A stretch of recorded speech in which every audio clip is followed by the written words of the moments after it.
బలహీన వర్గాల దేవుడు డాక్టర్ బాబాసాహెబ్ అంబేద్కర్ గారి 133వ జయంతి సందర్భంగా ఇక్కడ మేమందరం కూడా అంబేద్కర్ విగ్రహానికి పూలమాల వేసి నివాళులర్పించడం జరిగింది.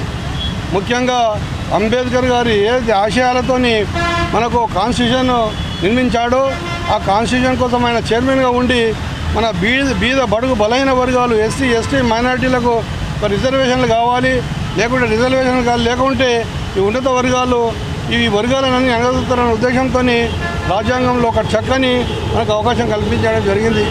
దానికి అనుగుణంగానే స్వతంత్రం వచ్చినప్పటి నుండి ఈరోజు వరకు కూడా మనము బడుగు బలహీన వర్గాలము ఈరోజు ఒక రిజర్వేషన్లో ఈరోజు ఉన్నత వర్గాలను తట్టుకుంటున్నామంటే కేవలము బాబాసాహెబ్ అంబేద్కర్ గారు ఇచ్చిన రాజ్యాంగంలోని హక్కులని నేను ఈ సందర్భంగా తెలియజేస్తూ ఉన్నా. నేను తెలుగుదేశం పార్టీలో ఒక కౌన్సిలర్గా నిలబడి గెలవడం జరిగిందంటే అది బీసీ రిజర్వేషన్ మీద. అంబేద్కర్